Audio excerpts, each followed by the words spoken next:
What about vehicles? Like, so I feel like I've seen a wide range of Honda Civics, like decked out Honda Civics, like maybe 30K on the high end. But then I've also seen, $110,000 Porsche that's showing like $100,000 house. So what are your guys' thoughts? Is it necessary to have a nice vehicle as a real estate agent? You want to talk to me? We're probably the wrong two people for this. Go for it. So I don't give me a breakdown of the history of the cars that you've had since being a real estate agent. You're a car guy too. So I've been obnoxious and I've been humble. So I pulled up in Vipers and Hellcats. I've actually did showings. You had an Escalade too? I have Escalade.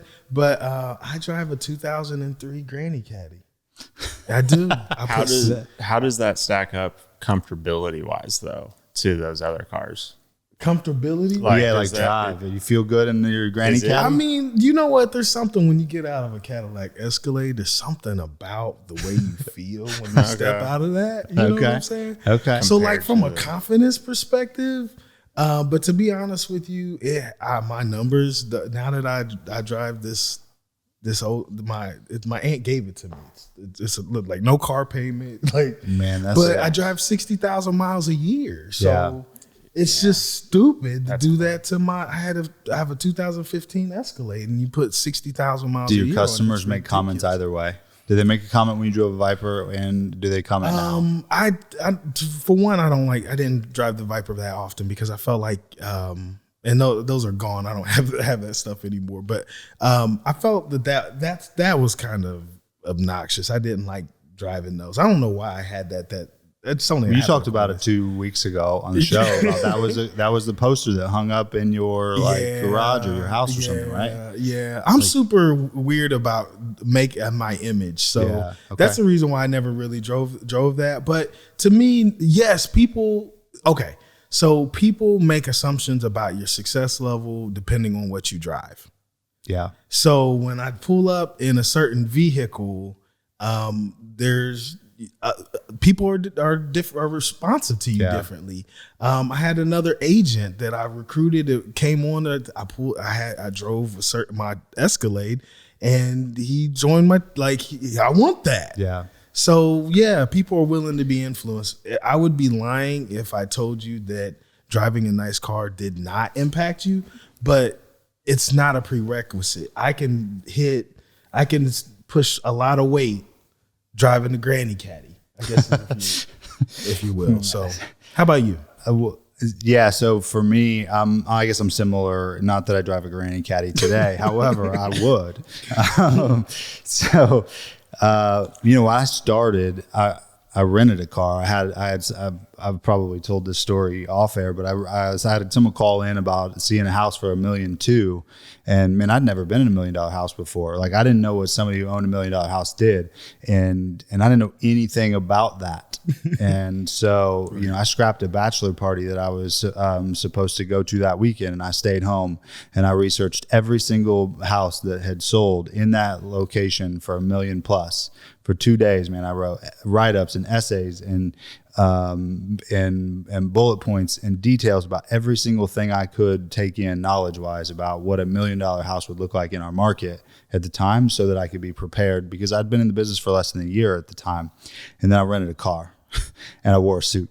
And that was because I wanted to show up credibly. Mm-hmm. And so to me, it depends on who your audience is. In that case, it felt to me like I should be as prepared as possible to convert. Now, though interestingly, those people have still never bought a home 7 years later, and I check on it every year.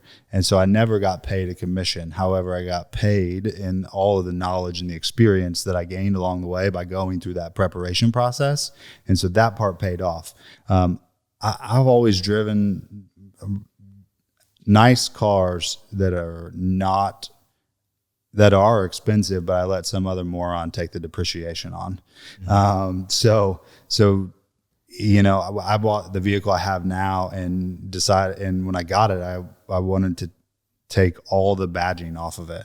So I had the dealer take everything off, letters, decals, stickers, emblems, and you'll still never hear me today talk about what I drive, because there is that perception from the customer. Eventually you have those that give you additional credibility because of what you drive, and then there are those that are like, well, you're overpaid. Yeah. And so I try to figure out a balance. So, I always tell people I drive either a white SUV or a red SUV.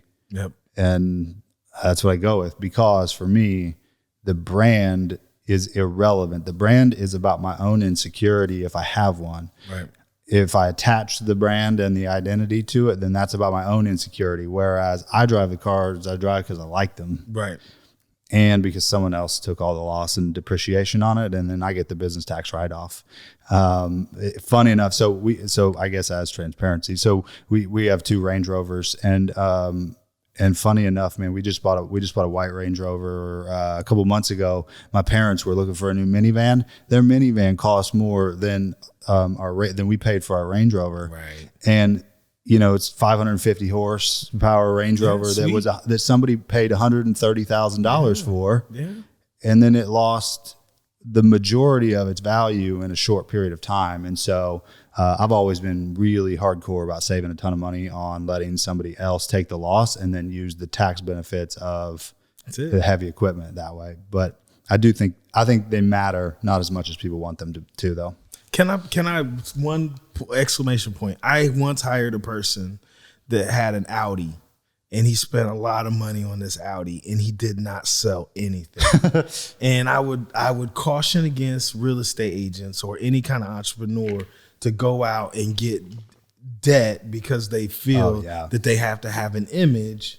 And I told him the brand will take care of itself. Go out and make receipts, and the brand will take care of itself, and then you'll have that Audi. But he kind of put the cart before the horse. It's already too hard to be an entrepreneur without a lot of debt. And to go take in debt like that, it was kind of crazy. So that's what I want to caution. Dude, I shopped for 10 months before I shopped for a year and a half. I had a E-Class Mercedes before this, and I could afford it. And it was because I bought it used. Right. I mean, I could afford it. It would cost. I know that Lauren's Kia payment was more than my Mercedes payment. I remember it. It wasn't crazy. And yet I shopped for a year and a half because it was going to be $100 a month more than what I was than the Cadillac I was driving before that.